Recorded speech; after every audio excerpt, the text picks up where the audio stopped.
Tole nagaaf waaqayyoo hunda keessaniif haa ta'u ashama harka fuunee nagaan isiniif haa ta'u akkam jirtu nagaa keessanii ani nagaa koote obboleettiin keessanii hordoftoota chaanaalii koo hunduma keessan nagaanii isiniif haa baay'atu isiniin jedha jirra jirtuu harka fuunee akkam nagaa keessanii nageenyi koo bakka isin jirtanii fi biyya isin jirtanitti isiniif haa ta'u hunda kan caalu nagaadha.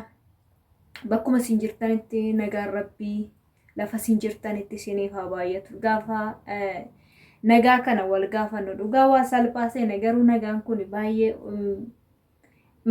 warqiidhaa fi meetiidhaan kan hin argamnedha.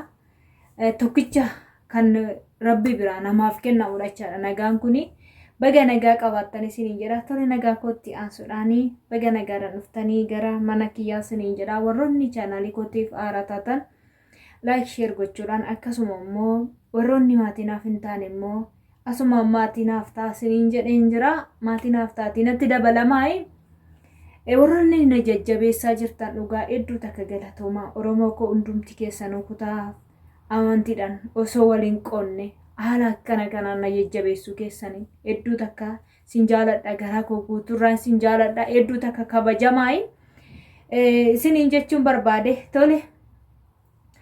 Egaa gaaffii tokko naaf dhiyeessanii fi gaaffii kana naaf dhiyeessanii jiru. Gaaffii tokko kan naaf dhiyeesse obboleessa tokkotu naaf dhiyeesse. Nama lama naaf dhiyeesse jechaadha. Obboleetti tokko durbaa fi obboleetti tokko kan dhiiratu naaf dhiyeesse. Gara gaaffii kootti darbuudhaan dursa oluma seenaa isiniin jedheen jira. Gaaffii koo kana takka takkaan nan deebisaa fi amma hin danda'u nan deebisaaf jechaadha. Wantoonni isaan na gaafatan kunis wantootuma waan ani keessa darbedha. Waan ani keessa darbedha jechaadha. Kanaafiyyuu deebisuuf illee abdiin qabachaadha. Nan deebisaaf jedhee nan yaada. Bakkaan wallaaletti immoo kan irraa goretti immoo dhiifama isiniin jedha. Alamii jedhee alamii ati dhalattuu mucaa eessatti jedhee.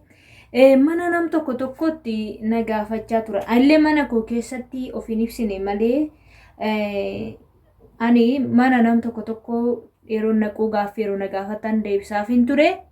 Ani dhalattuu intala Oromooti. Hunda kan dursu Oromoon dubbadha. Intala Oromooti isiniin jedha. Oromoorraa kan dhalate akkasuma iddoon dhaloota kiyyaa Shawaadha. Shawaa Amboo iddoon dhaloota kiyyaa godinni kiyya Shawaa Amboo yommuu ta'u garri inni itti dhaladhe immoo Aanaa Jalduu kan jedhamudha jechaadha. Namoonni beektan Aanaa Jalduu ganda Shukutee kan jedhamudha. Egaa walumaa galatti Amboo jechaadha. Iddoo kanatti dhaladhe jechaadha. Eeshi siif deebi'ee jira jedhee yaada. Gaaffii lammaffaa Alamii ati haadhaaf abbaa keetiif yaada akkamii qabda turte? Amalli kees immoo kana keessatti maalidha naan jedhee ture jechaadha. Obboleessi koo kun hedduu takka galatoo. Ani nama haadhaa fi abbaa kabajuu dhalleedha. Nama haadhaaf abbaa kabajuu garuu haadhaaf abbaa koo biratti hin guddanne. Haadhaaf abbaa koo biratti hin guddanne. Nama akka biratti guddate jechaadha. Akka biratti hin guddadhe nama umurii osoo hin taa'in nama hodheellee guddate jechaadha. Daa'imummaatti nama guddate umurii ji'a 8 kan ji'a 8 fudhatteedhaan akka wantiyyaa. Innaa abbaan kiyyaa fi abbaa kiyyaas haadha koos miyaa isaanii hin beeku jechaadha. Garuu immoo yaada gaarii nan qabaaf jechaadha. Sababiin isaa haadha jechaan keessattuu ergan gaa'elatti galee malee duras taanaan akka onna guddisee isaanumaan beekachaadha. Garuu immoo yeroon waa'ee haadhaa kana yaadu dhugaa erguman gaa'elatti galee duras nan jibba osoo hin taane baay'ee keessi konaa. Enyoodha jechaadha. Haadhi koo garuu jirti lubbuudhaan jirti. Yoo Waaqayyo jedhee guyyaa tokko anillee biyya ormaa kana keessa galeetoo haadha koo kana sinitti argisiisuu hin danda'a. Xiqqoo ishii waa'ee haadhaa kana yeroon dubbachuu ga'e natti ulfaatachaadha. Maaliifini warroonni mi'aadhaa beektan isin hin beektu, isin mi'aadhaa beektu ani immoo hin beeku waan ta'eef. Kanaaf haadha kooni umurii waggaa meeqatiin jedhaa? Umurii waggaa 14, 15 kana keessatti baruun didoo haadha kiyya jechaadha. Guddadhee jechaadha. Guddadheetiin hin baree. Garuu maaliif seetan? Ergan biyyaa bahee immoo haadha koo kana dubbisee hin beeku jechaadha. Duras guddadheen baree ergan baree immoo yeroo baay'ee haadha koo kanaa yeroon baru sanarraa kaasee ati haadha kootii maaf akkasittiin nagattee maaf akkasittiin nadhiistee gizeen jedhuun dhugaa dubbachuudhaaf haati koo kuni hin boossechaadha. Bochi ishii boossuun yeroo amma as biyya ormaa jiru kana natti dhaga'ama ture. Dura sanaa miti duraa hin beeku akka humna guddisee waan ta'eef garuu yeroo gola ormaa kana keessa jiru natti dhaga'ame jechaadha. Ani yaada haadha kootiif illee waan gaarii mi'a ishii yoon qabaachuu baadhellee waan gaarii nanawwaaf jiraachuu ishiillee nanawwaaf jechaadha. Baay'een jaaladha. Abbaa koos baay'een jaaladha. Dhugaa dubbachuudhaaf baay'een jaaladha abbaa koo. Abbaa kootiif haadha kootiifis ani nama hangafadha jechaadha. Abbaa kiyyaafis hangafa, haadha kootiifis hangafa. Abbaa kiyyaa dhiyoodha. Abbaa kiyya ta'uusaa kanan bareessa jechaadha. Akka wanna guddisa haraasidha waan ta'eef maal beektire haraasittan guddadhe sayyuu obboleessan jedhaan jechaadha. Obboleessa koo obboleettii kiyya gizee wajjin deemus obboleettii kiyya jedha. Yeroo mana barumsaa galoo mana barumsaa na galmeessisu maqaa abbaa kiyyaatti maqaa isaatiin na galmeessisi. Maal taana maqaa keetiin na galmeessistaa an abbaa kiyya na galmeessisin jedheen. Edaa abbaan kiyya isadha. Ani immoo akaakayyuu kiyyaan na galmeessi jedheen. Edaa hoggaanii isarratti wallolleeti obboleettii yeroo wajjin deemu obboleettii kiyya maal siitaati gizee jedhaniini obboleettii kiyya jedha jechaadha. Wal fakkaanna abbaa kiyyaanis obboleettii kiyyaanis obboleettii dhumasyaa malee abbaa kiyya hin se'u. Hin beeku jechaadha kaa. Obboleettummaadha nan beeka. Amma kanatti yeroon kutaa tokko galu kana haadha koo hin beeku waan ta'eef abbaa koo qofa. Abbaa kiyyayyuu obboleessa nan beeka malee haadha kiyyaan abbaa kiyyaan hin beekaa miti jechaadha. Kanaaf abbaa kiyyaaf illee nama yaada gaarii qabu. Egaa yaadni koo naa galee hunduma isaatu adda babbaafadhee baree booda abbaa kiyyallee jaalala hedduu nan qabaaf jechaadha. Kanaaf nan jaaladha. Egaa sii kaasee nan jaaladhe. Garuu yeroo haadha kiyyaa ergana cufeenii bakka natti dhaga'amuu qabe. Natti dhaga'amuu qabe. Guyyaa tokko nirraan fadhu miidiyaa kanarratti mana Aminaa Shoo natti fakkaate waa'ee armee kaastee haasa'aa jirti. Utoo waa'ee armee kaastee waa'ee haadha kaastee too haasa'aa jirtu dhugaa imimmaan qabachuu hin dadhabe. Jaalataatiin koomentii barreessaaf jechaadha. Kun ani koomentii barreessuuf koomentii sana dubbisti ture Aminaan jechaadha. Kanaafiyyuu dhugaa waa'ee haadhaa dubbachuudhaaf Waaqayyoo dhugaa waan biraa miti nagaan itti naagashu siniin jedha. Rabbiin inni nagaan na baase nagaan itti naagashu yaada gaarii nan qabaafiin jedha kaa'e ni keessa deemee jira keessa fagaadheen jira. Kanaaf ani nama abbaaf haadhaaf akaakayyuuf akka'uudhaaf isaanis uuman jaalladha. Namsi isaanii amaru akaakayyuun kiyya boqotanii jiru. Akkawwan kiyya jirti jechaadha. Ishiinillee amma akkuma bakka ani dhugaa gaa'ilas ishii biraa hin godhadhe isaan biraa jechaadha. Akaakayyuu kiyyaaf akka'u kiyya gaa'ilas isaan biraa hin godhadhe. Alaaf abbaa koo miti. Isaan mataa alaaf abbaa koo ta'e. Garuu nan jaalladha nan kabaja ishii. Nan jaalladha nan kabajaa yaada gaariin qabaa fi keessattuu eegan biyya ormaa deemee harmee kootiif garaan koo echaan waggaa waa'ee haadhaa kaasan natti dhaga'amuu qabeechaadha. Kanas siniin jedha gaaffin inni itti aanu Alamii ati gaa'ela dhaabbatte moo hin dhaabbannee jedhe. Okay. Malkiin kiyyayyuu hin ibsa dura ibseen jira waan ta'eef gaaffii na gaafate sanaaf jechaadha. Obboleessa koo malkiinu nama ibsa garuu bara kana adda baafachuunis nama dhibee jira malee malkiinu hin ibsa ishee malkiinu hin ibsa garuu hin beekurree na jedhu wajjin. Jana kajeelte kan beeku ta'ee yaaduma na gaafatti ta'u jana kajeelte ta'u ani gaa'ela dhaabbadheen jira. Goofta fagalatu gaa'ela dhaabbadheen jira. Gaa'ela dhaabbadhee haadha soddaa ta'uufan jira micoo qaba jechaadha. Micoon ani qabu yoo ammaa kutaa tokko baratti mul'ama baratti addaan kutte haaluma nageenyaa kanaaf natti fakkaate barachaa jirti jechaadha. Micayoon kootu ammoo waggaa 8 naaf guutte jirti galata rabbii. Kanaaf nama gaa'ela dhaabbatee gaa'ela qabu isiniin jedha.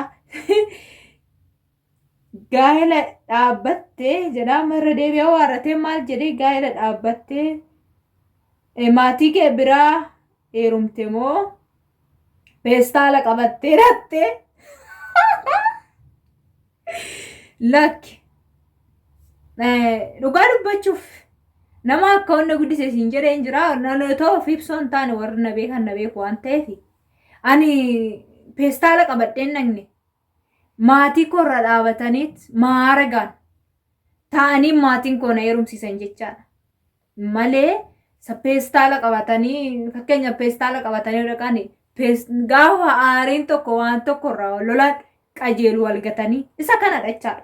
Kanaafiyyuu peestaala qabadheen naqne siin jedha iddoo takka galatoomishi akkuma nama kamiittan gaa'ela dhaabbadhee maatii koorraayi maatiin koona eebbisee siin jedha mucaa godhattee na gaafateera mucaa godhadheen jira mucaa tokko qaba yoo rabbiin jedhe immoo ganaa haadha ijoollee baay'ee ta'uufillee hawwiin qaba jechaadha dhugaa bitaan mirgaan haadha ijoollee baay'ee ta'u sababi isaa Ora lafa guutaa waan jedheef jechaadha. Amma rabbiin naa kenne nan hora jechaadha. Nan baay'ifachuu barbaada maatii bitaan mirgaan dhiira dhalaa osoo hin jenne jechaadha.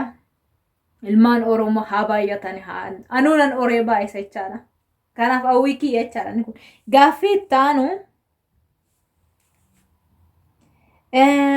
erga gaa'ela dhaabbattee abbaa warraan kee nama akkamiiti? Eega gaa'ela dhaabbattee abbaa warraa keetiin wal loltee beektayi. Gaa'ela ergan dhaabbadhee tureen jira. Abbaa warraa kee wajjiniin wal loltee beektayi. Abbaa warraa kee nama akkamiiti? Abbaa warraan koo baay'ee saalakki dhugaa nama tuqu. Guyyaa gaaf takkitti takka wal lolle ishiin walitti mufachuudha malee wal loluu hin beeknu. Maa irratti wal geenyas homaa irratti wal hin geenyu wanti irratti wal geenye wal lollee hin jiru. Homaa irratti wal hin lollu. Maa irratti wal geenyu wantumti irratti wal geenyu hin jiru. Bakka dhugaa amala bayeessa qaba abbaa warraa kiyya. Yaada gaarii nama qabachaadha. Sababi isaa Ichiti ganna gursisuuf deemtu dhugaa yaada gaarii naa qaba. Odoo waluu lollee nu daqiiqaa takkaan turre jechaadha. Namni nu dhaga'u walitti mufaata keenyas namni nu dhaga'u garuu amala akkamii qaba dheen gaaffii na gaafate obboleessi keenya kun. Abbaa warraa kee amala akkamii qaba naan jedhee. Amalli inni qabu amala bareedaa amala gaariidha namatti tola dhugaa bareedaadha. Yoo waa tokko mufaterre yoo waa tokko aarellee aarii sana taa'ee waarrateet dabarfateet nagaafata malee oggusuma aarii san keessa dhaabatee too akkas ta'ee sangootee kana gootee ol bayii gadi bu'ii sangodii kana godii sana maifata sana jechaadha. Galata waaqayyoo isa hin qabnu turre jechaadha. Hin qabnu oganumatti illee kaamala akkasii baasee hin beeku kaa biraa deemee amma waggaa 4 biraa ture kanatti yoo gaafan gale kaa amala akkasii sana baasee toona eege malee amala wal loluu amala walifachuu maaliif kana goone sangodi siin jedhee kana godhuu diddee hin jedhu jechaadha. yoo ama xiqqoo ishii irratti yoonan iyyuu balleessee dhugaa waaqayyootiif dhiifama na gaafata jechaadha. Isa yoonan balleessee waarraddee yoonatti haaree tsim jedheetuma oggaa haarii sana dabarfate gisee natti dubbate buk jedhee naarammoon. Oggaan haarii baay'ee yoo naaru beetu xiqquma takka gisee haarii fakkeeffachuudhaaf jechaadha. Isa lola sana akka daa'imman godha beektu yeroon akkas godhee dhugaa dhiifama naa godhi natu balleesseedha. Natu balleesseedha malee situ balleessita maaf akkas goote iddoo tokko tika shaa nama godhe shaa nama gochuun irree dhugaa afee jira. Mirgi keenya eegamaadha of eeggadhaa warri waammadha. Akkasii isiniin jedha. Kanaaf kanuma na gaafatee jira. Hedduu takka galatoom obboleessa kiyyaa baay'ee tokko galatoom isiin jedheen jira. Gaaffii kana na gaafachuu keetii fi maaliif biyyaa baatee naan jedhee jira ammallee. Isa dhumaa maaliif biyyaa baate ofuma jijjiiruudhaafan biyyaa bahee baradhee barumsaa xiqqoo naaf guutuu dinnaananii achumarraan gaa'ela keessa sinan jira waan ta'eef murtoo biraan qabus hin jedhee taa'urra jedhee tananii hojjechuudhaaf gara biyya kanaa dhufe yoo rabbiin jedhee waaqayyo jedhee gara biyya kootti galuudhaaf hawwiin qaba. Kanuma siin jedhaa kanuma afan dhufe waan biraatiif hin dhufne galatoom. Tolee gaaffii obboleettiin koo tokko na gaafattee egaa ishiinillee akkasuma biyya koo na gaafatteerta. Obboleettii koo kunooti dubbadheen jiran obboleessi koo na gaafate gubbaa irratti wanti ishiin na gaafatte keessaa waan ajaa'ibaati. Dhugaa dubbachuudhaaf waan barumsa of keessaa qabudha. Alamii ati gaa'elatti galtee jirtaa jette gaa'elatti galtee erga jiraattee dhaamsi ati shamarranii gaa'elatti hin galleef qabdu maalidha jette. Shamarran tokko immoo gaa'elatti galuudhaaf umurii gaafataa jette. Gaa'elatti galuudhaaf umurii gaafataa miidhan shamarree tokko otoo gaa'elatti hin galin lakkoofsan keessi akkasumatti barreessite waan ta'eef dirqama dubbisuun qaba. Miidhan shamarreen tokko daa'imummaatti yoo gaa'elatti galte wanti ishii miidhu hin jiraayii jettee na gaafatte jirti. Shamdaad gootetu maasuma gadi na barreessitee na gaafatte. Tol hedduu takka galatoomi. Gaa'elli bareedadha. Garuu gaa'elatti galanii umurii malee jetteetti. Umurii malee fakkeenyaaf umurii daa'imummaatti gaafa gaa'elatti galte miidhaa baay'eetu jira jechaadha. Shamarran tokko gaafa gaa'elatti galtu jechaadha. Umuriin murteessaadha. Sababii isaa fakkeenyaaf amma umurii waggaa 20 gaditti dubartiin gaa'elatti galte tokko jechaadha. 20 gaditti yaadumti shiyyuu gaa'ela sanaaf bilchaataa miti waa biraa yoo hin taane bilchaataa miti. Dubartiin tokko gaafa sammuu ishii bilchaatee gaafa yaadni ishii kun bilchaate gaa'ela ishii sana qabachuu dandeesse jechaadha. Gaa'ela jechaan ulfaataadha. Yoo beekaniitti qabatanii jiraatan malee waanuma xiqqoo adda bahuu danda'u jechaadha. Yoo yaadni isaanii hin bilchaane. Fakkeenyaaf dubartiin dhiirri illee umuriidhaan dursuu qaba. Maaliif dursuu qaba seetan? Bulfachuu irratti jechaadha. Wal dhaga'uu irratti. Inni ishiin immoo umurii waggaa 20 olii otoo taatee gaariidha. Isaa gaditti yoo heerumte miidhaa baay'eetu dubartii irra gaachaadha. Tokkoffaa gaa'ela ishii kanaa qabattee galmaan ga'uun ishee shakkisiisa. Lammaffaan immoo fedhii abbaa warraa ishii sana jechaadha. Fedhii abbaa warraa ishii sanaa na gaafatte waan ta'eef saalfannaan qabu. Fedhii abbaa warraa ishii sana guutuudhaaf inni kunillee hiriirrata jechaadha.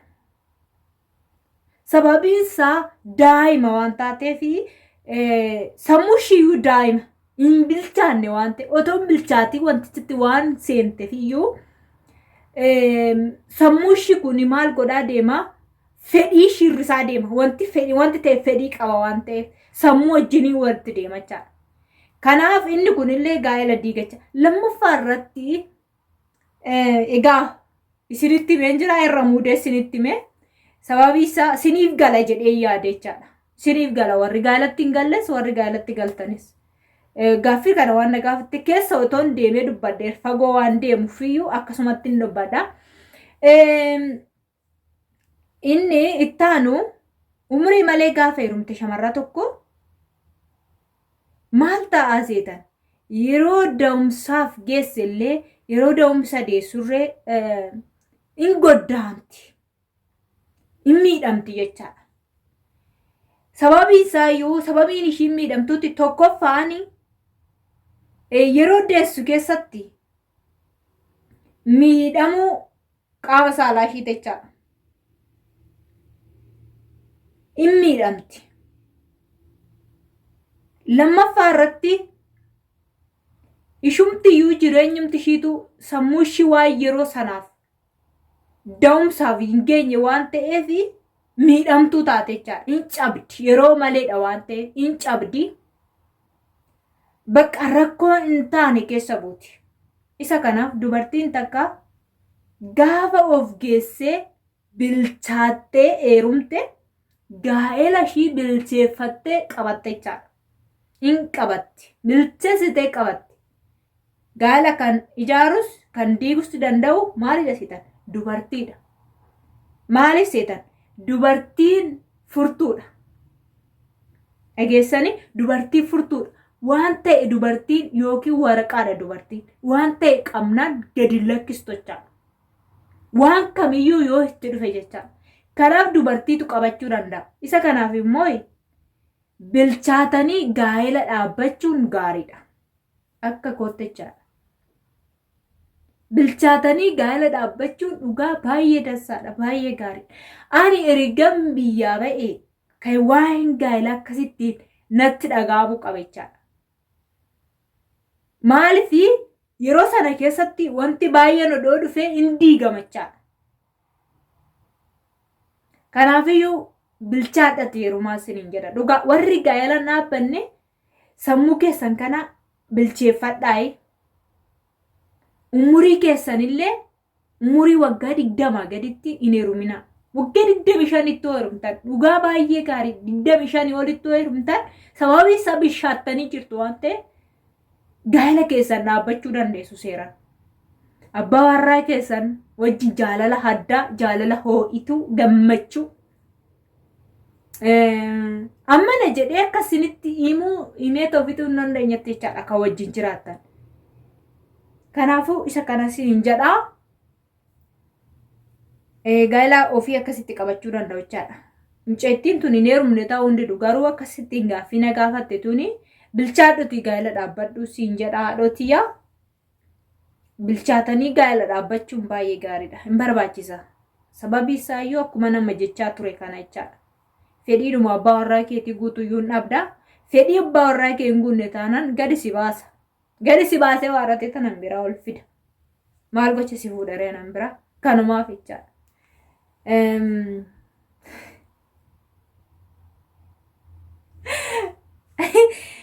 Tole xumureen jira. Gaaffinni gaafatame kanuma dogoggorra jiraatanii gaaffii tokko waan na gaafatanii irra darbeeffani. Na gaafatanii irra darbe. Nanni ishee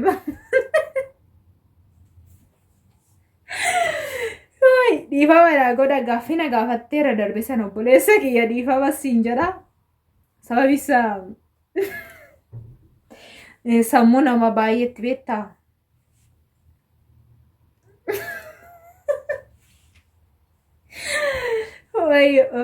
Kanaafuu hedduu takka galatoomaa warri gaaffinaaf dhiyeessitanis akkasuma hordoftoonni chaanaalii kootii warri na dhaggeeffachaa jirtanillee gorsa hedduudha jechaadha. Kun gaaffii yoo ta'ee jiru gorsa hedduudha. Waa'ee gaa'ela diigamuu, waa'ee gaa'ela ijaaramuu dhugaa saalfannaa tokko malee sin barsiisuu hin danda'a jechaadha.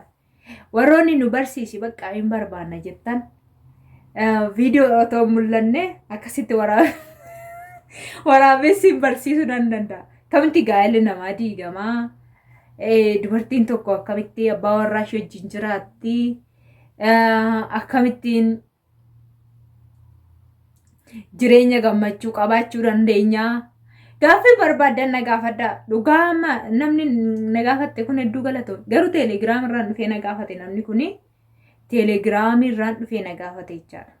Kanaafiyyuu isinillee akkasitti keessan na gaafadhaa yoo barbaadan koomentii irratti na gaafachuu dandeessu. Gisee tokko micayyoo waan ta'e koomentii irratti na gaafatte jechaadha. Koomentii yuutuubii kee jalatti achuma koomentii jalatti gaaffii akkanaa waa'ee barumsa waa'ee dhirsaamniitii jechaadha. Waa'ee sana barsiisee jalatti na gaafattee turte. Achi booda ishiidhaafis hojjedhee deebisee jechaadha.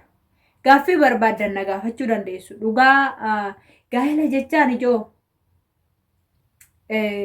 akkuma gammachuu qabu maal taasisan gaddallee qaba dhugaa. Sababii isaa kunoo nama deemaa jiru kana walajjeesuun waan baay'een kan dhufe kuni gaa'ela keessatti jechaadha. Garuu haati warraaf abbaa warraa immoo jaalala walii qabaannan walajjeesuunis hin jiru.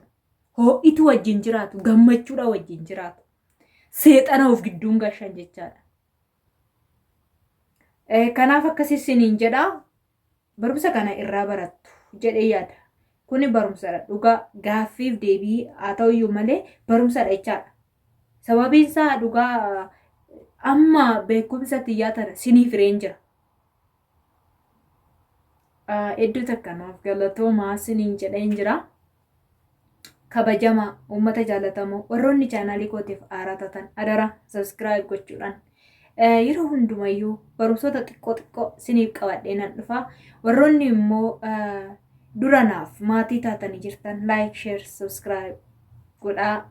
Maatii kootaa yeroo hundumayyuu na jajjabeessaayi na wajjin taa'ii waan na hordoftaniif yeroo keessan of kennitanii waan amma yeroo kanaatti na hordoftanii na wajjin turtaniif hedduu takka kabajamaayi hedduu takka eebbifamaa isiniin jedha. Hunduma keessan Oromoo baay'ee sin jaaladha, baay'ee sin kabajaa.